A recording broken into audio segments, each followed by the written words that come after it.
बिस्मिल्लाहिर्रहमानिर्रहीम जी। अस्सलामु अलैकुम टू ऑल माय स्टूडेंट्स जी, एमडी के एस्पायरेंट्स। कैसे हैं सब लोग? ठीक ठाक हैं? आपकी आवाज़ किसी की आएगी तो मैं आगे चलूँगा जी। अल्हम्दुलिल्लाह। चले जी, माशाल्लाह, बिस्मिल्लाह जी। जी सबसे पहले वेलकम करता हूँ जी मैं आपको सबको यूलन के प्लेटफॉर्म पे। अच्छा जी, दूसरी बात, माय नेम इज़ हबीब रफ़ीक। आप में से बहुत से बच्चे मुझसे पहले पढ़ भी रहे हैं और इंशाल्लाह अभी कुछ न्यू भी ऐड हुए हैं। I am a chemistry instructor here जी। एक्सपीरियंस के बारे में बताने की इतनी ज़रूरत नहीं, बस सिंपल सी इतनी बात करूंगा कि आई हैव बिन टेकिंग एंटीडस क्लासेस फ्रॉम 1998 से एमडी कैट पढ़ा रहा हूँ जी। बस इतना सा एक्सपीरियंस काफ़ी है मेरा बताने के लिए। इंशाल्लाह ये सेशन अच्छा रहेगा आप में और मेरे में। इंशाल्लाह मैं आपसे बहुत कुछ सीखूंगा और कुछ मैं भी जो मुझे आता होगा इंशाल्लाह आपको मैं नॉलेज ट्रांसफ़र करने की कोशिश करूंगा।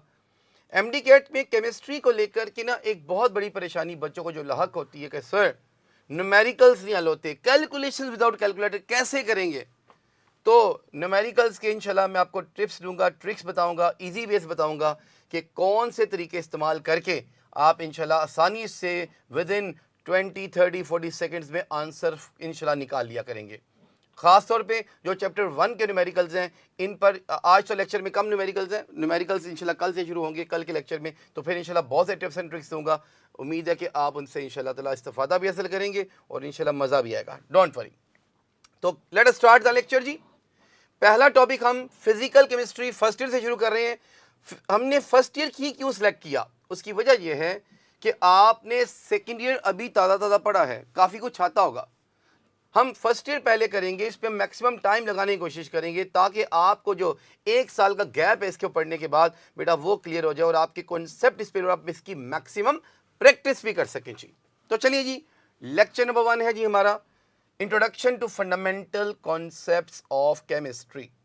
सबसे पहले देखेंगे कि इसको हमें लेकर के कौन कौन से इसके हमारे पास जी कंटेंट क्या इसमें हमारे पास शामिल है। तो आइए सबसे पहले हम कंटेंट्स की बात कर लेते हैं बेटा।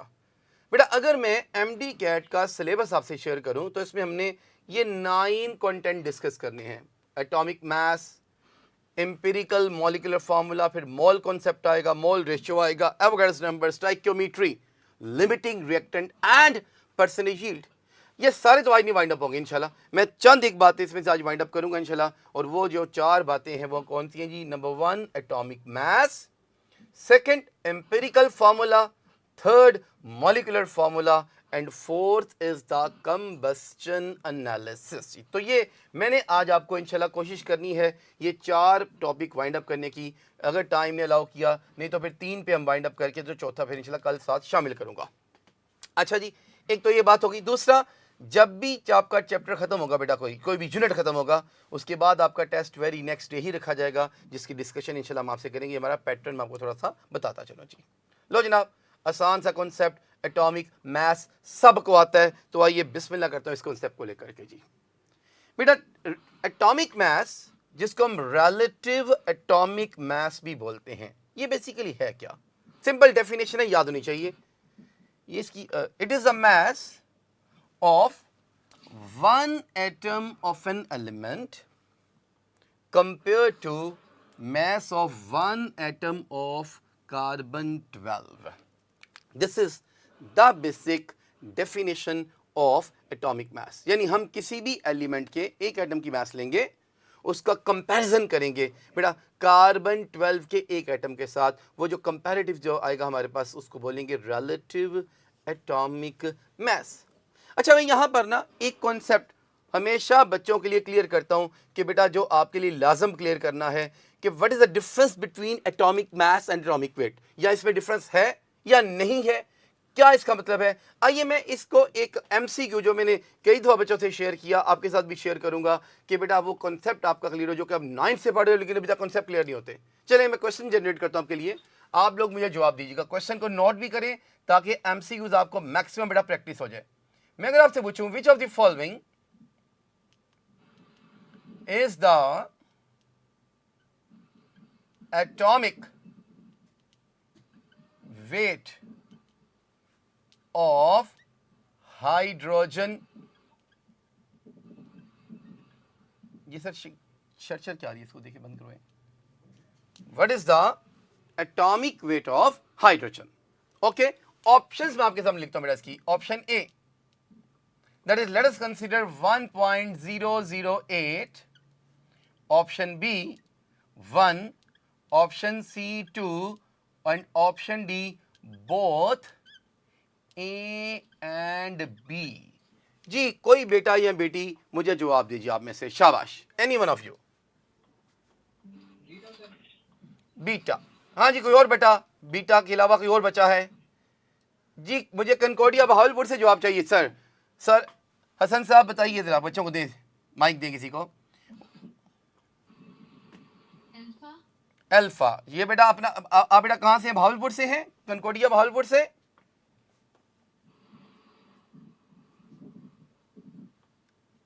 ओके चले, मुझे एस्पायर फैसलाबाद से भी जवाब चाहिए जी। एक तरफ से बीटा जवाब, एक तरफ से अल्फा आया। Aspire Faisalabad ji, alpha, very good. Okay Sadiqi academy वाले बच्चे जी, आप में से कोई बच्ची जवाब दे मुझे, शाबाश, मैं आपको सुनना चाहता हूं। बीटा, ओके चले जी, कुछ ने कहा अल्फा, कुछ ने कहा बीटा, तो आइए अब इसको जरा हम देख लेते हैं, इसका जवाब है क्या। The answer is basically beta.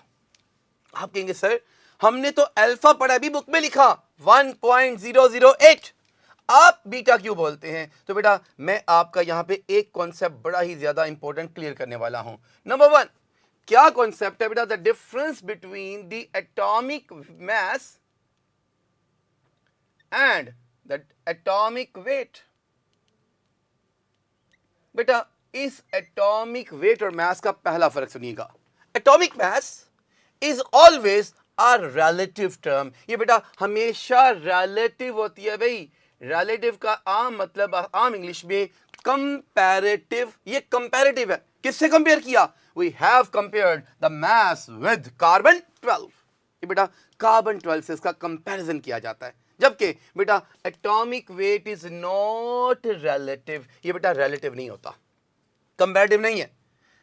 अच्छा आप कहेंगे सर क्यों नहीं है? तो बेटा मैं इसकी मिसाल लेता हूं। ये सब में है क्या, ये कंफ्यूज क्यों करता है आप लोगों को? बेटा इसके लिए हम 3 टर्म्स यूज करते हैं। मैंने एक लिखी एटॉमिक वेट, बेटा इसके लिए मैं इसकी दूसरी टर्म यूज करूंगा जी मास नंबर।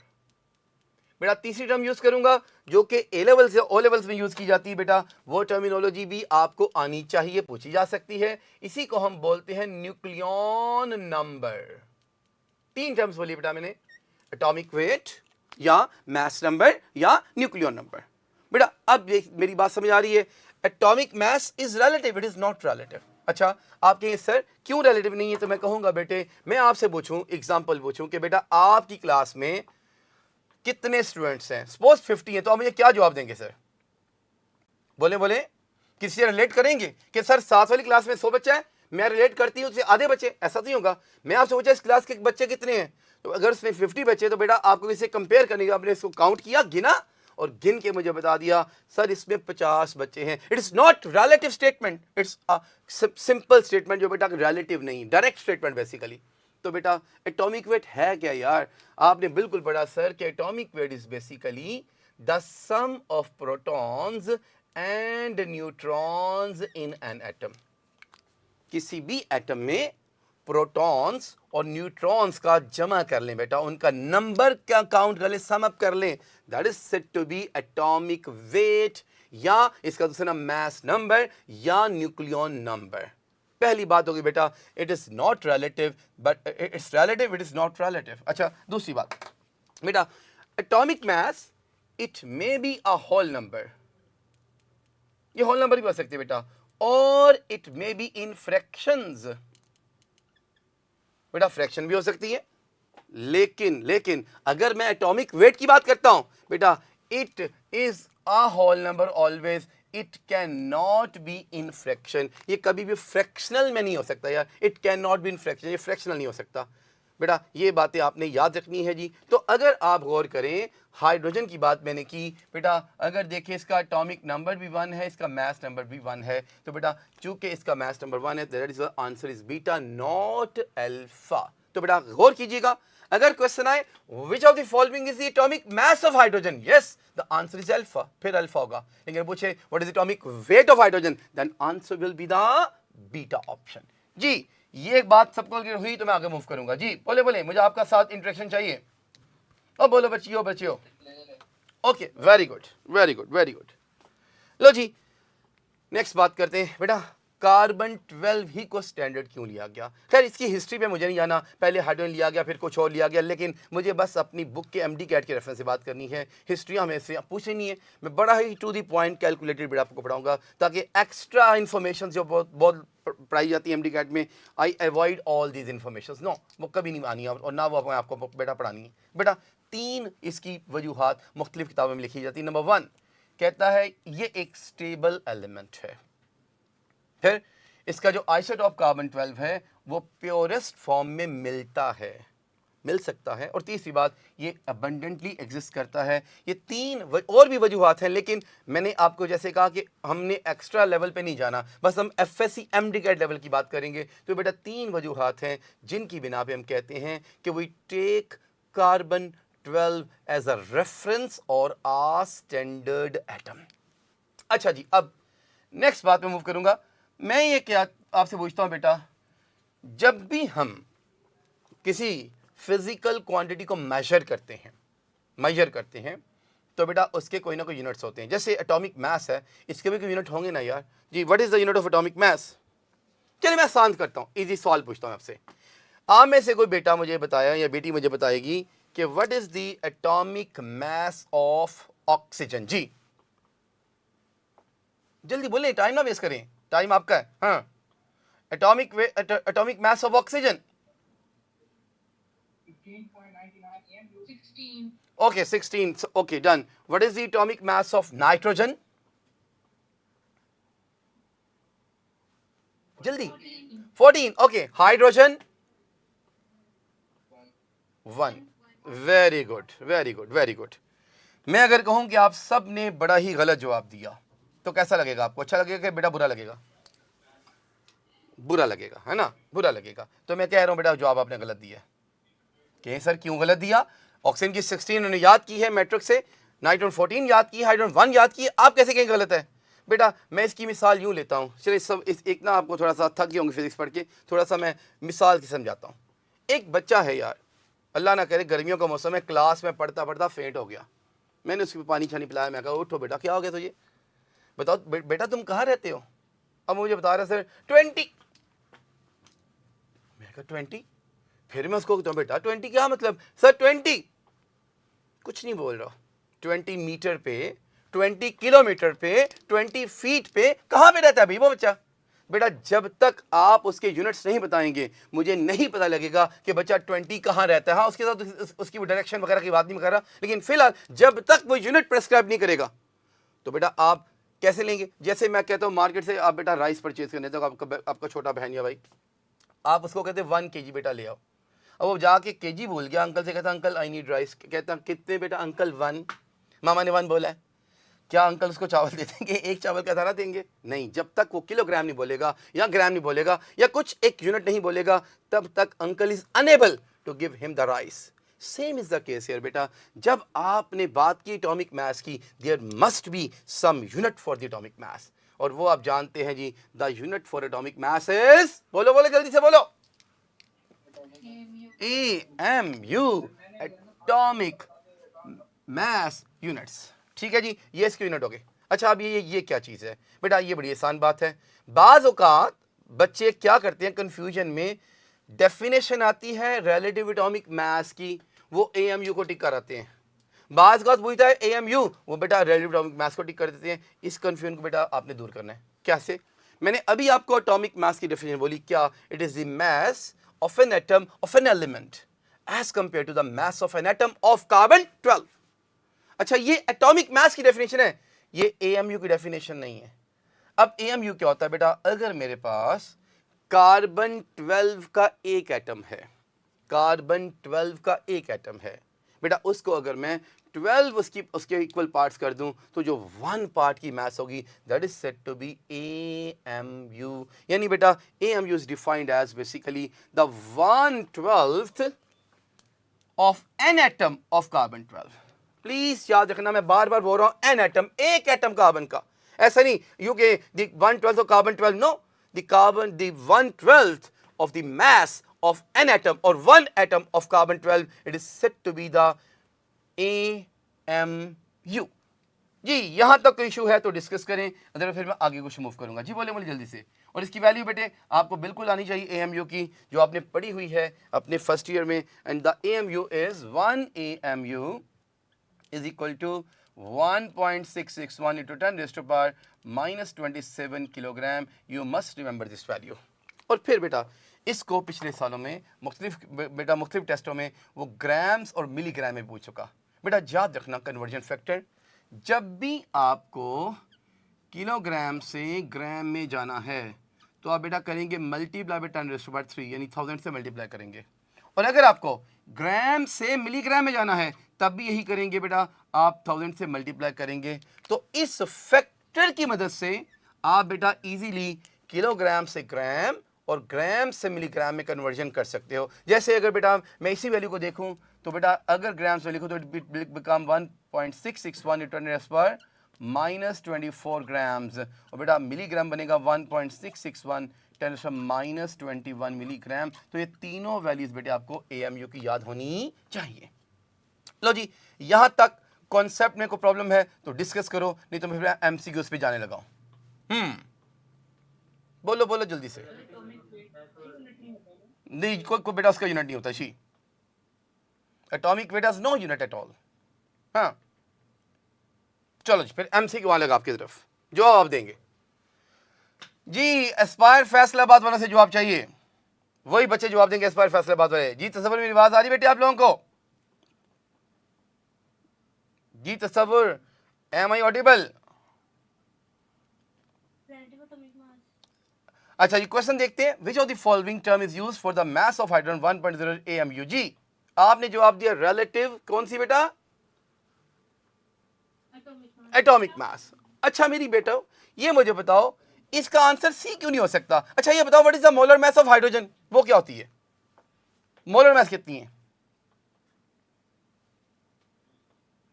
बोलो भाई।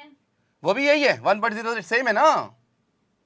बोलो यार बोलो। सोना सोना नहीं है, मेरे साथ जागना है। हाँ हाँ जी मैं सवाल जी बोले बेटी, सवाल पहले पूछ लें जी। हाँ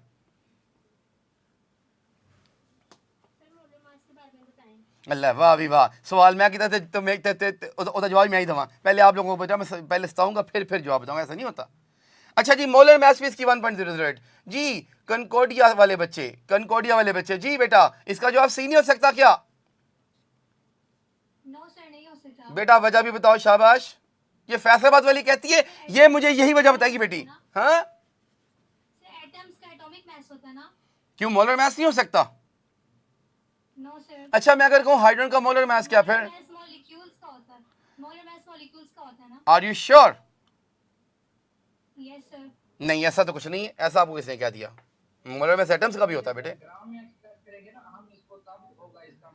ओ शाबाश वेरी गुड, बिल्कुल ठीक कहा। ये कॉन्सेप्ट आप क्लियर करने लगे हैं बेटा। देखिएगा एटॉमिक मास की जब बात करता है yes the unit is AMU, लेकिन जब बेटा जी फैसलाबाद बेटी आपको इसका मैं जवाब दे रहा हूं जो अभी बेटी ने बताया, ये बेटे ने बताया बिल्कुल ठीक कहा इसने कि सर मोलर मास का ग्राम होता है। अगर मैं इसको मोल मखसूस करूं तो बेटा मोलर मास क्या होता है? ग्राम पर मोल।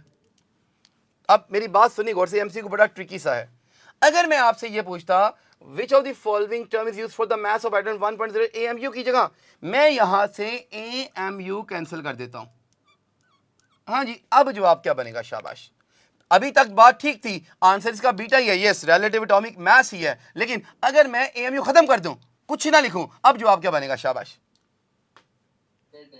अब डेल्टा बन सकता है क्योंकि इसकी एटॉमिक मास भी 1.008 है, इसकी मोलर मास भी 1.008। लेकिन फर्क क्या है? अगर हम एटॉमिक मास कहेंगे the unit will be AMU, अगर हम बेटा मोलर मास कहेंगे द यूनिट विल बी ग्राम, क्योंकि हमने पढ़ा हुआ है, इंशाल्लाह कल पढ़ाऊंगा इसको डिटेल से कि the atomic mass expressed in gram is said to be molar mass, या मोल कहते हैं इसको जी। तो बेटा ये इसका आंसर बीटा। शाबाश, उम्मीद है ये कॉन्सेप्ट सबको क्लियर हो गया जी।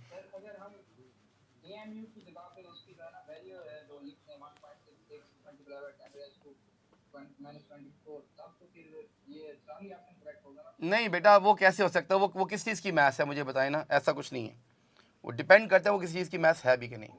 ठीक है जी। लो जी नेक्स्ट MCQ पे मूव करता हूँ मैं एक और। जी बड़ा आसान सवाल, आपकी टेक्स्ट बुक जो पंजाब की टेक्स्ट बुक वाले बच्चे हैं उनकी एक्सरसाइज का सवाल है और ये फेडरल वालों को भी आ चुका है उनके पास पेपर्स में जी।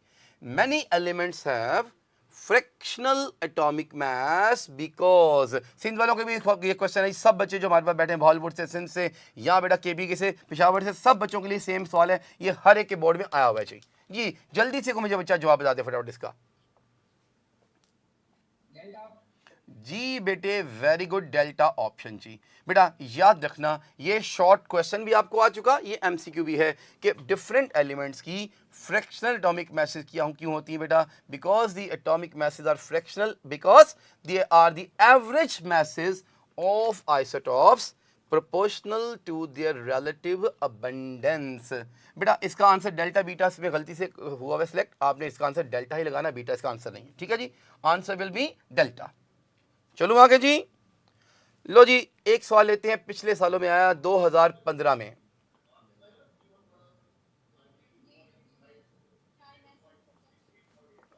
जी सर हसन साहब खैरियत है, बताइए हसन भाई, कोई मसला बच्चों को? ओके बेटा 2015 एमडी कैट में इस क्वेश्चन आया था, ये क्वेश्चन मैंने डाल दिया है बिल्कुल पिछले की बेस पे ये क्वेश्चन, और ये सबको आता है, ये पिछले सालों का सवाल, इसलिए मैं चाहता था इसको आपको करवा दूं। बेटा कहता है स्पेक्ट्रल डाटा दिया उसने आपको, जी बेटा वैसे सबको आता है 20.18 AMU जी। ओके किसी बेटे बेटी को इस सवाल में प्रॉब्लम बेटा, मैं इसको क्लियर करूं, नहीं तो मैं आगे चलूंगा जी। No sir. एक मिनट बेटा जी, किसी और को प्रॉब्लम है तो बोलो, I am giving you time. चलो जी फिर नेक्स्ट क्वेश्चन मूव करूंगा बेटा मैं, शाबाश। ये भी सवाल आपकी शॉर्ट क्वेश्चन बेस्ड क्वेश्चन है, ये भी पिछले सालों में आया हुआ है जी। How many atoms of neon in a sample of neon has a mass of 20.18 AMU जी। जवाब कहता है मेरे पास जी, बोले डेल्टा। अच्छा जी, कोई और बच्चा इसके अलावा कोई ऑप्शन देना चाहे डेल्टा के अलावा?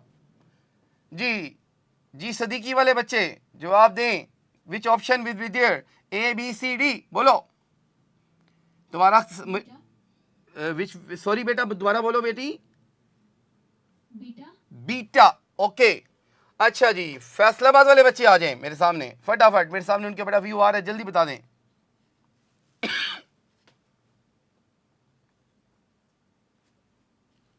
इतना ना डेल्टा। अच्छा जी चलो बेटी आप बताओ डेल्टा क्यों, शाबाश। चले मैं आपसे पूछूंगा इसका वजह भी आप बताएंगे मुझे। हाँ जी कनकोडिया वाले बेटा वजह बता सकते कोई बेटी है बेटा? जी बेटियों कनकोडिया वाले वजह बताएंगे क्यों आंसर डेल्टा है?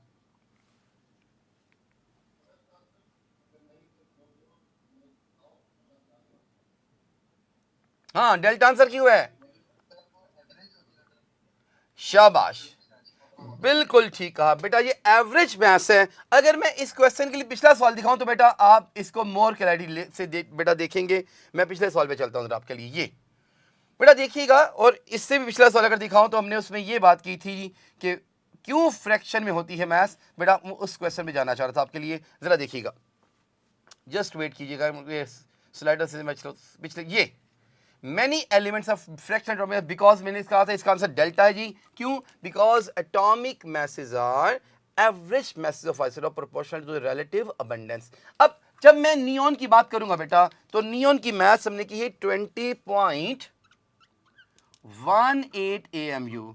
बेटा ये इसकी याद रखिएगा एवरेज मैस है, फ्रैक्शनल एटॉमिक मैस है, ये इसकी फ्रैक्शनल एटॉमिक मैस है। और बेटा याद रखना चूंकि ये इसका कोई भी आइसोटॉप नहीं है, इसका कोई एक एटम नहीं है। अगर मैं नियॉन के एटम्स की बात करूं तो आप देखिए नियॉन होता है 20, नियॉन 21 और नियॉन 22। बेटा ये किसी से मैच नहीं कर रहा, इसका मतलब ये इसकी फ्रैक्शनल एटॉमिक है, किसी भी एटम की मैच नहीं है यार, तो इसलिए आंसर डेल्टा है, 0% इज द राइट चॉइस। शाबाश। अच्छा जी आइए दोबारा बच्चों को ना क्लियर कीजिएगा। जी मैंने कहा कि सर 20.18 जी सर श्योर, मैंने बेटे ये कहा है मैथमेटिकली, इसको बच्चे कह रहे हैं कि मैथमेटिकली जरा प्रूफ कर दें थोड़ा सा ना। मैथमेटिकली प्रूफ करने की जरूरत है, अगर पिछला सवाल आता फिर मैथमेटिकली जरूरत तो नहीं थी, लेकिन मैं बार कर देता हूँ। बेटा देखिए हमारी वो कहती है कि जो नियॉन 20 है ना, बेसिकली नियॉन 20 की जो रिलेटिव अबंडेंस है वो ऑलमोस्ट 90.92% होती है। जो नियॉन 21 है बेटा, इसकी अबंडेंस जो है वो 0.26% है, और नियॉन 22 जो है इसकी 8 पॉइंट समथिंग 82% होती है। मैं इसकी रफ वैल्यूज ले लीजिए बेटा। ये हमारे पास इनकी एटॉमिक मैसेज हैं, 3 आइसोटॉप्स हैं, और ये उनकी रिलेटिव अबंडेंस है। अब जब मैं इसकी बेटा फ्रैक्शनल या एवरेज एटॉमिक मास निकालता हूं तो उसके लिए फार्मूला हम ये पढ़ते हैं कि पहले आइसोटॉप की आपने एटॉमिक मास लेनी है, मल्टीप्लाई करना उसकी रिलेटिव अबंडेंस के साथ जी। फिर आपने सेकंड वाले की मास लेनी है और उसको मल्टीप्लाई करना उसकी रिलेटिव अबंडेंस के साथ। फिर आपने थर्ड की मास लेनी है और बेटा उससे मल्टीप्लाई इसकी रिलेटिव अबंडेंस के साथ जी, और डिवाइडेड बाय 100 करेंगे तो आंसर आएगा जी 20.18 AMU। अब ये 20.1 AMU इसकी एवरेज एटॉमिक मास है, किसी भी एक एटम की मास नहीं है यार, किसी भी एक एटम की मास ये नहीं है, क्योंकि हम जानते हैं नियॉन का 3 एटम्स होते हैं, एक नियॉन 20 है, एक नियॉन 21 है और एक नियॉन 22 है जी। तो बेटा this is 20.1 AMU is basically the average atomic mass, not the mass of a single any atom of the neon in a sample of neon जी। जी सर क्लियर हुआ बेटा? इनसे पूछे बेटियों से। वेलकम जी। लो जी एक और सवाल, जो जवाब देगा जन्नत में जाएगा इंशाल्लाह। हबीब साहब दुआ देंगे उसे, जो जवाब देगा जन्नत में जाएगा। आसान तरीन सवाल पूछा, शाबाश। Which of the following is the mass of one atom of carbon जी? चार्ली जी। कोई और बताना कुछ इस पे चाहे? चार्ली के अलावा कोई और ऑप्शन? डेल्टा। कोई और ऑप्शन जी? जल्दी से बोलें, बोलें जल्दी से, मुझे जवाब चाहिए 2-4 बच्चों से, फिर मैं इसको एक्सप्लेन करूंगा। हाँ जी हसन साहब बच्चों को बताने दें प्लीज, काइंडली हसन साहब बच्चों को गाइड करने दें मुझे, बच्चों को मेरे साथ इंटरलिंक करवाएं जी। आंसर डेल्टा किसने बोला? शाबाश। वो अपना नाम बताए जरा बेटा, डेल्टा वाला बच्चा नाम बताए भाई।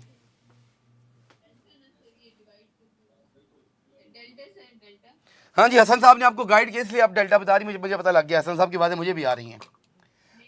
Answer is delta. हसन साहब से हेल्प नहीं लेनी, ठीक है? वो बाद में लेना मुझसे पढ़ने के बाद, खुद पहले इस क्लास को पढ़ना। अच्छा जी आंसर डेल्टा ये बेटा। अब ऐसा क्यों सर, डेल्टा क्यों, चार्ली क्यों नहीं? इसका आंसर अल्फा क्यों नहीं सर? 12 ग्राम बेटा। फिर वही बात आ गई। हाँ अब बात आ गई फिर, अगर तो होता इस ऑप्शंस में 12 AMU तो yes agreed upon mass of one atom of carbon 12, yes agreed. लेकिन यहां पे AMU दिए नहीं इसने, यहां पे ग्राम से दिए। अब बेटा जब मैं बात करूंगा ना, ये बात वैसे मोल की है लेकिन यहां पे मैं इसको डिस्कस करूंगा, कल इस पे मजीद बात करेंगे। चला बेटा, हमने कहा कि जब भी आप एटॉमिक मास को ग्राम में एक्सप्रेस करोगे ये मोल बन जाएगा। यानी बेटा मैं कहूंगा 12 ग्राम 1 मोल की मास है भाई, it's a mass of 1 mole of carbon. बेटा अब 1 मोल, सब बच्चे बेटा 9th क्लास से पढ़ते आ रहे हो यार, 1 मोल का मतलब होता है एवोगैड्रोस नंबर ऑफ पार्टिकल। यानी मैं कहूंगा कि अगर मेरे पास 12 ग्राम है, इसका मतलब इसमें एटम्स हैं 6.02 10⁻23 एटम्स की मास है ये बेटा। अब जरा गौर से सुने, फिर जो बच्चे सुन लें बेटा, मैंने कहा 12 AMU होता तो yes it is a mass of one atom of carbon, मानता हूं, लेकिन उसने AMU दिए नहीं बेटा, ग्राम दिया है। तो जब 12 ग्राम आ गए ना, एटॉमिक मास को जब भी आप ग्राम में एक्सप्रेस करोगे ये 1 मोल कहलाएगा बेटा। और 1 मोल में एवोगैड्रोस नंबर ऑफ एटम्स होते हैं। अब मेरी बात सुनिए बेटे, अगर एवोगैड्रोस तो मैं एक एटम की मास निकालने के लिए रेशियो मेथड यूज करूंगा जी। यहाँ पे x ले लेते हैं तो x will be equal to 12 divided by 6 into 10⁻23 ji.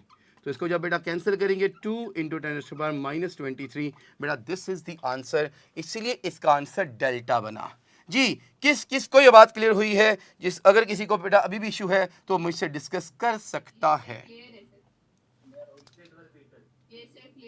Okay Hasan साहब ने सबको पहले क्लियर कर दिया, मुझे उनकी आवाज़ें आ रही हैं। अच्छा दोबारा करता हूँ जी, कोई बात नहीं बेटी, मैं करता हूँ बेटा, मैं करता हूँ, डोंट वरी। मैंने कहा बेटा इस सवाल में ये प्रॉब्लम है, अगर तो AMU लिखा होता, AMU लिखा होता तो बेटा ये एक एटम की मास मान लेता, क्योंकि atomic mass is in AMU बेटा। लेकिन दी गई ऑप्शंस में मेरी बेटी गौर करो, उसने ग्राम्स दिए हैं बेटा जब ग्राम दे दिए तो अब ये एक एटम की मास नहीं है, क्योंकि जब भी हम एटॉमिक मास को AMU की जगह ग्राम में एक्सप्रेस कर दें बेटा ये उसका एक मोल कहलाता है। और एक मोल में जो नंबर ऑफ एटम्स हैं वो एवोगैड्रोस नंबर होते हैं बेटा। तो बेटा अब अगर एवोगैड्रोस नंबर की मास है 12 ग्राम तो एक एटम की मास x हो जाएगी। सिंपल मैंने यूनिटी मेथड लगाया और आंसर आ गया 2 × 10⁻23 ग्राम। जी बेटा क्लियर हुआ? अगर किसी को अब भी शक है तो दूर करें। एक बच्चा सवाल पूछ रहा है कि 6.02 मल्टीपल 10⁻23 वैल्यू है सर, ये हाइपोथेटिकल है, एक्सपेरिमेंटल है या जो है? सर जी ना करो यार प्लीज, ये बेटा ये छोड़ दें, ये कैसे है मुझे इसकी कोई डिटेल नहीं आती, कसम से नहीं आती, मैं माजरत चाहता हूँ बेटे, ठीक है। एक बच्चा और कह रहा है कि ऊपर सब्जेक्ट का नाम चेंज कर दे, MD कैट केमिस्ट्री कर दे। चले वो खैर सर, बंदा चेंज होगा खैर है, वो उससे हो जाएगा बेटा। मालूम है, माशाल्लाह फिर है।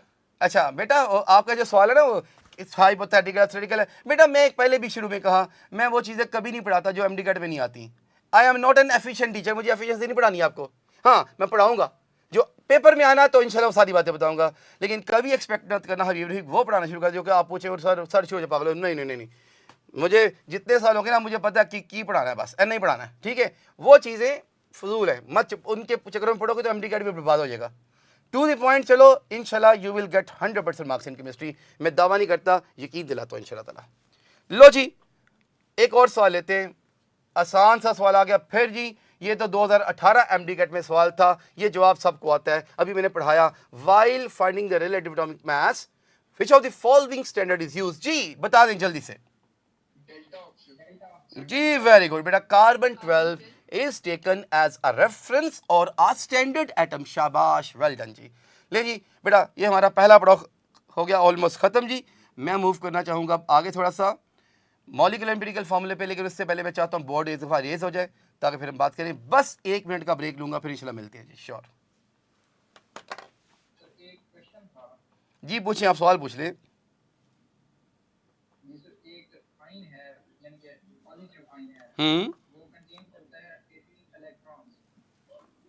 एक आयन है, ओके, एक आयन में कितने हैं इलेक्ट्रॉन्स? 18। फिर ये सर इस पे पॉजिटिव चार्ज है, ये एनाइन बना हुआ है, अच्छा केटाइन में जी। और इसमें 20 न्यूट्रॉन्स हैं। 20 न्यूट्रॉन्स हैं, अच्छा न्यूट्रॉन 20 हैं, इलेक्ट्रॉन 18 हैं, पॉजिटिव चार्ज है। अच्छा फिर अब वो कह रहा है कि इसका मास नंबर क्या होगा। अरे यार ये तो एटॉमिक स्ट्रक्चर में आएगा, लेकिन मैं अभी तुम्हें बता देता हूँ, कोई बात नहीं है। देखो आपने जब मैथ्स पेपर पढ़ाया ना मैंने, प्रोटॉन एंड न्यूट्रॉन है।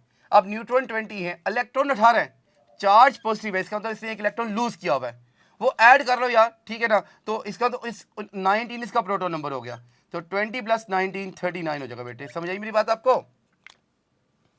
जी ओके बेटा, वेलकम बैक जी। ओके जी चलें हम बात करेंगे बेटा जी मॉलिक्यूलर एम्पिरिकल फार्मूला का। बड़ा आसान सा टॉपिक है, सबको आता है, 9 से पढ़ा हुआ है। छोटी मोटी बड़ी बातें करके मैं क्वेश्चंस पे चलूंगा, सवाल कैसे आने असल चीज़ें। बेटा देखिए molecular formula is basically a formula that gives the actual number of atoms in a molecule. Actual number देता है बेटा, actual number of atoms in a molecule जो दे उसे बोलते हैं बेटा जी हम मॉलिक्यूलर फार्मूला। जबकि इंपेरिकल फार्मूला क्या बेटा, that gives the simplest whole number ratio of atoms in a molecule.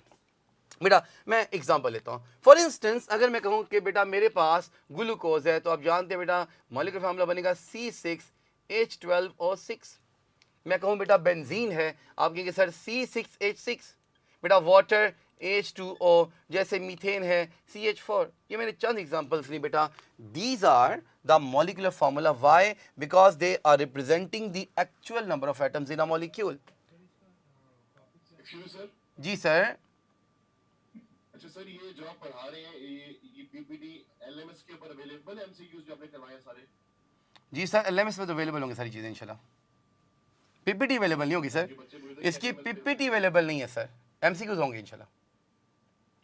अच्छा PPT नहीं होगी, MCQs नहीं सर PPT नहीं अवेलेबल है सर, वो तो हमने अपनी बनानी होती है ना, हर टीचर की डिफरेंट होती है यहाँ पे। ये जो आप बच्चे लिख रहे हैं, क्योंकि सब बच्चे जो ऐसे आपको सुन रहे हैं, नोट नहीं कर रहे नहीं सर नोट करें, मैंने शुरू में कहा है बच्चों को नोट करना है, इसका बेशक स्क्रीनशॉट ले लें, नोट कर लें।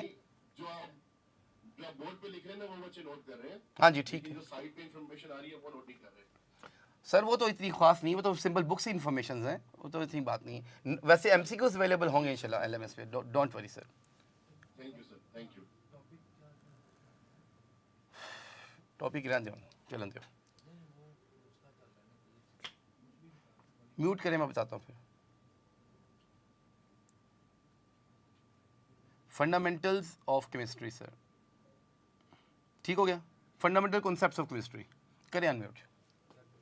ओके बेटा, मैंने कहा जैसे कि ग्लूकोज का मॉलिक्यूलर फॉर्मूला ये, this is for benzene, water and methane. अब देखिए, अगर मैं इनका एम्पिरिकल फॉर्मूला निकालता हूं तो बेटा सबको आता है, इसको सिंपल होल रेशो लेंगे, इट बिकम CH2O, ये CH कहलाएगा, ये बेटा वाटर ही रहेगा और ये मीथेन बनेगा।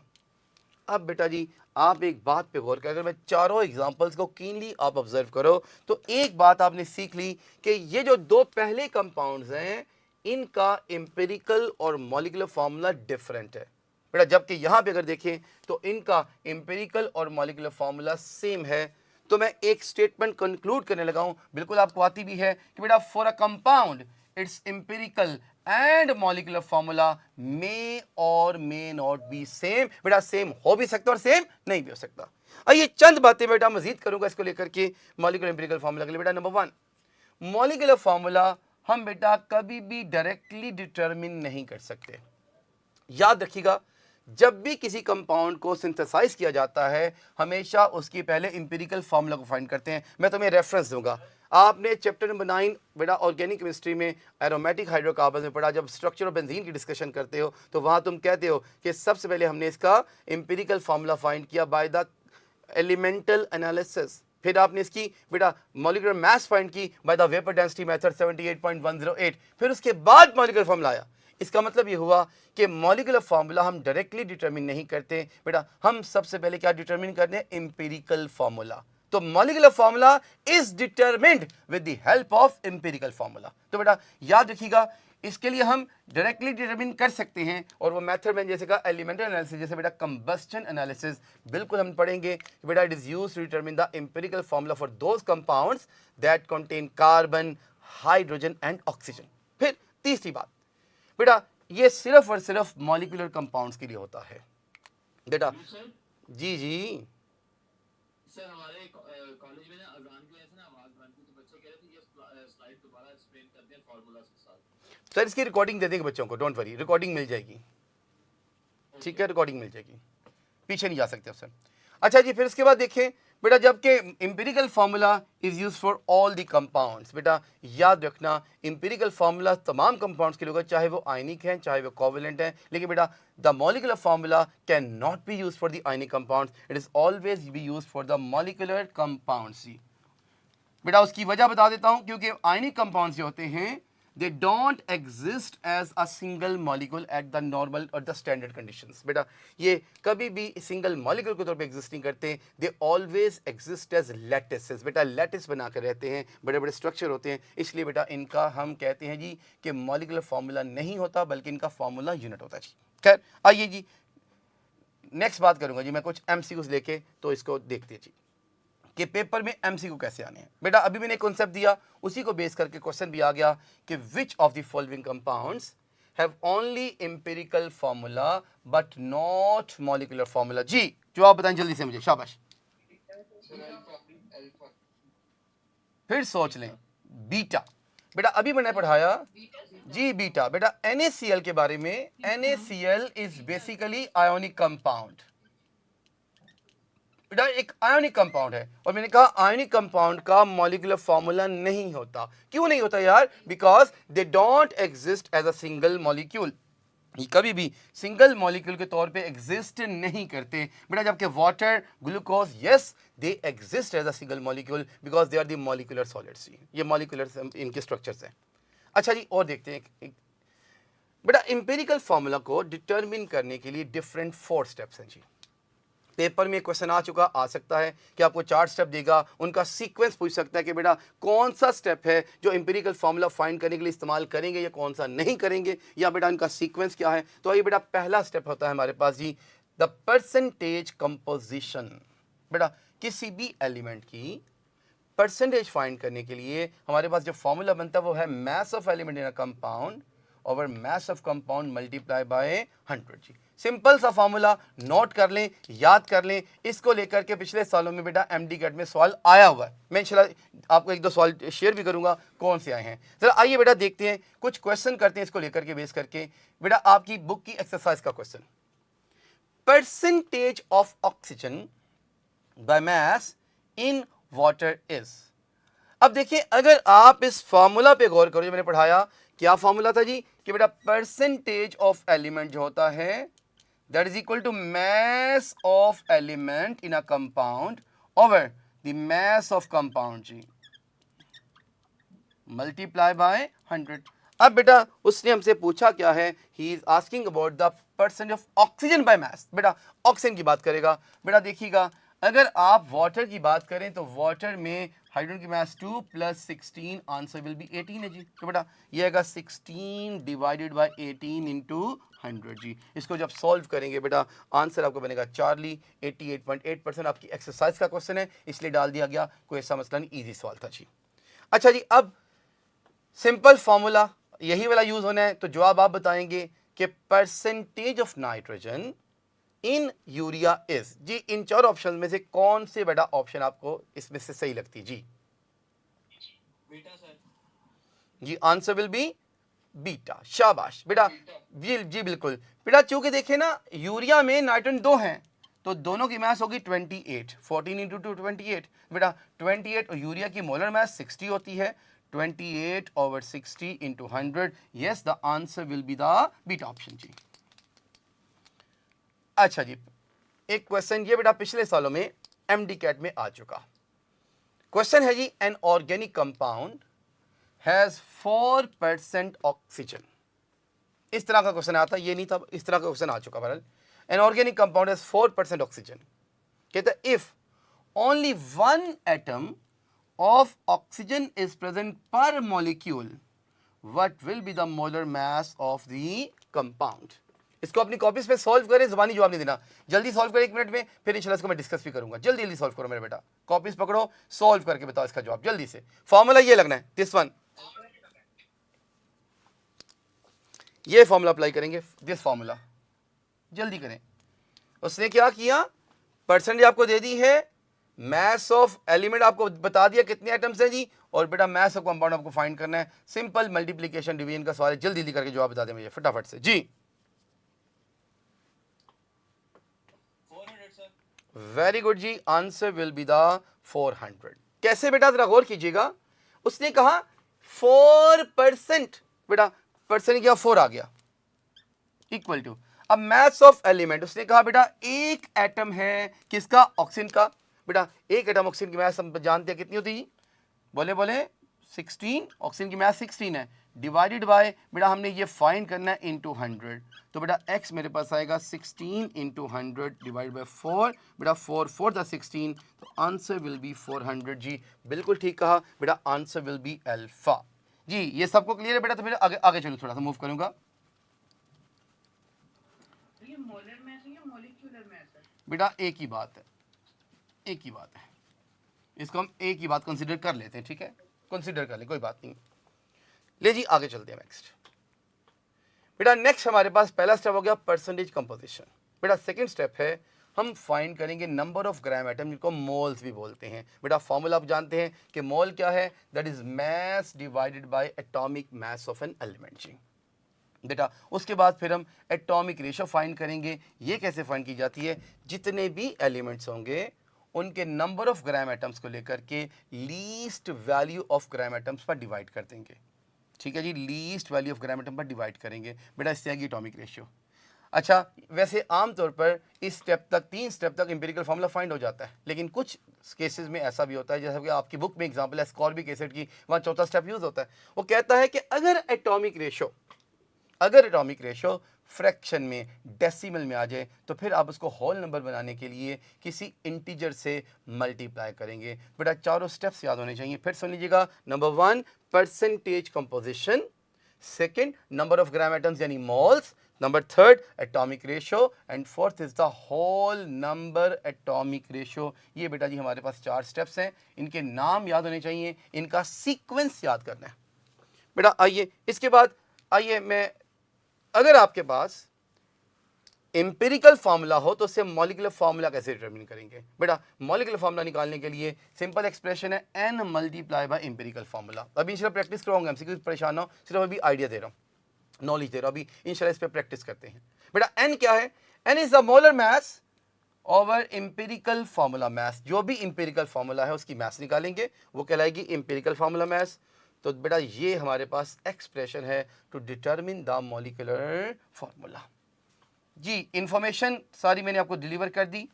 अब मुझे इसके एमसीक्यूज पे जाना है बेसिकली, और वहाँ पे एक सिंपल सी बात करेंगे, क्या हम ये फार्मूला यूज़ करेंगे? तो मैं कहूँगा पढ़ाने के लिए तो एमसीक्यू के लिए याद करना है, लेकिन इस्तेमाल नहीं करेंगे। उसके लिए फिर क्या करेंगे? तो इंशाल्लाह तरीका सीखते हैं जी। लो जी, सवाल आपके सामने आ गया, क्वेश्चन आपके लिए बेटा जनरेट किया मैंने। N organic compound has 48% carbon, 48% carbon. याद रखना ये परसेंट बाय मास होता है हमेशा। कहता है calculate the number of gram atoms of carbon in it. जी जल्दी से जवाब बताएं, शाबाश। बोलें बोलें, फॉर्मूला पढ़ा है मास ओवर एटॉमिक मास। जी जल्दी जल्दी बोलें, मेरी आवाज आ रही तुम लोगों को बेटा?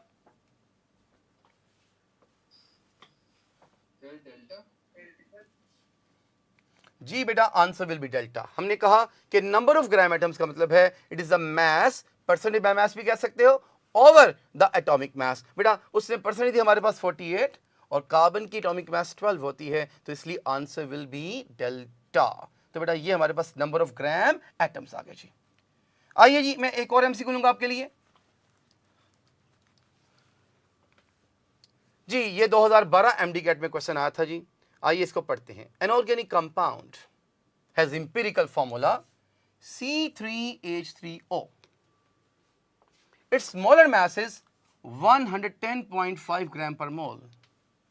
What is the molecular formula? हमने बेटा इंफॉर्मेशन उसने जो हमारे पास दी, he has provided us with the empirical formula that is C3H3O। बेटा इसकी मोलर मास उसने हमारे पास दी है जी 110.5 ग्राम पर मोल। हमने फाइंड करना है molecular formula.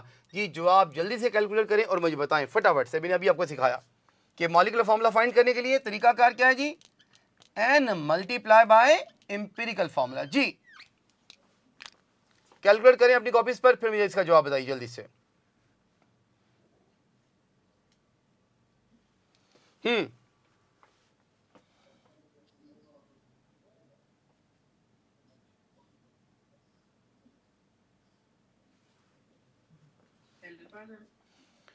Ji answer will be alpha. आइए बेटा इसको सॉल्व करते हैं, फिर इंशाल्लाह इसका ट्रिक भी सीखते हैं। सॉल्व करवाना ताकि आपको ये पता लगे कि जी तरीका क्या है। बेटा पहला बात, हमने एम्पिरिकल फार्मूला से दे दिया, हमें चाहिए n की वैल्यू। n क्या होता है बेटा जी? दैट इज द n होता है जी हमारे पास जो मास दी गई होती है molar mass divided by empirical formula mass. अब बेटा एम्पिरिकल फार्मूला मास निकालते हैं। C3 होता है ये कार्बन 12, 3 द 36 प्लस 3 प्लस 16, ये बनेगा जी ऑलमोस्ट 55 ग्राम पर मोल। अब बेटा आप देखिए मोलर मास ये उसने 110.5 ओवर 55, आंसर आ गया जो अप्रोक्सीमेटली 2। ये आपकी बुक की भी एग्जांपल है। तो बेटा अब देखिएगा, सो मॉलिक्यूलर फार्मूला क्या बनेगा? That is equal to 2 into C3H3O। So answer will be C6H6O2। तो बेटा यूं आपने इसका मॉलिक्यूलर फार्मूला फाइंड किया। लेकिन आप कहेंगे सर ये तो काफ़ी टाइम लेगा, अगर हमें इस पर कैलकुलेशन ही करनी है। तो बेटा इसका शॉर्टकट ये है, तुम कभी कैलकुलेशंस ना करो। क्या करो फिर? सर फिर क्या करें? मैं कहूँगा बेटा तुम इस दी गई मोलर मास पे गौर करो, क्योंकि जब भी मॉलिक्यूलर फार्मूले का क्वेश्चन आएगा दी molar mass will be provided in a question.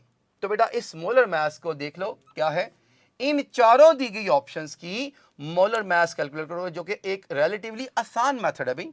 तुम इन चारों में से जब इनकी मोलर मास कैलकुलेट करोगे तो जो मैच इससे कर जाएगा समझिए वही आपका आंसर है। तो बेटा अगर आप अल्फा ऑप्शन को लेकर के इसकी मोलर मास कैलकुलेट करोगे तो you get the answer with in 5 seconds, यानी 5 से 10 सेकंड में आप ये सवाल सोल्व करेंगे। आपका 40 मिनट यानी 40 सेकंड या 1 मिनट ज़ाया नहीं होगा। तो आंसर विल बी अल्फा। जी ट्रिक सबको समझ में आ गया? फिर बोल देता हूँ, जो भी क्वेश्चन आएगा मॉलिक्यूलर फार्मूला फाइंड करने का with respect to empirical formula, बेटा उसमें हमेशा मोलर मास प्रोवाइड की जाती है। बेटा उस मोलर मास को देखिएगा चारों ऑप्शंस में से किसकी मोलर मास से वो मैच करता है। बेटा जिससे वो मैच करेगा that will be your answer. जी ये क्लियर सबको? बेटा बोलो जल्दी से, मुझे आपका फीडबैक चाहिए, फटाफट बोलें। ओके जी, कनकॉर्डिया वाले बच्चों क्लियर सबको? सर एक रिक्वेस्ट थी कि टेक्निकल टीम से ये पूछ लें कि रिकॉर्डिंग हो रही है या नहीं, क्योंकि पहले जब होती थी तो मैं आपसे पूछता था कि रिकॉर्डिंग हो बेटे रिकॉर्डिंग आपको मिल जाएगी, डोंट वरी अबाउट इट, मिल जाएगी। मैंने जब कह दिया शुरू में कि मिल जाए तो इंशाल्लाह मिलेगी, डोंट वरी अबाउट इट जी। ठीक जी, आज के लिए मैं लेक्चर को यहीं पे वाइंड अप करूंगा। मैंने आज आपको बेटा रिलेटिव एटॉमिक मास, एम्पिरिकल फार्मूला, मॉलिक्यूलर फार्मूला के बारे में पढ़ाया कि हम इसको कैसे फाइंड करेंगे। यहां तक किसी बेटी बेटे को प्रॉब्लम है, you are welcome to ask जी, अदरवाइज फिर इंशाल्लाह बाकी की बातें इंशाल्लाह कल करेंगे जी। जी फैसलाबाद वाले बच्चों, सदीकी साइंस वाले बच्चों, बहावल वाले बच्चों बोलो बोलो, बाकी बच्चे भी कोई सवाल है तो बेटा पूछ सकते हैं। इसका मतलब मैं बहुत अच्छा पढ़ाता हूँ। थैंक यू वेरी मच जी, फिर इंशाल्लाह कल मिलते हैं। टेक केयर, अल्लाह हाफिज़।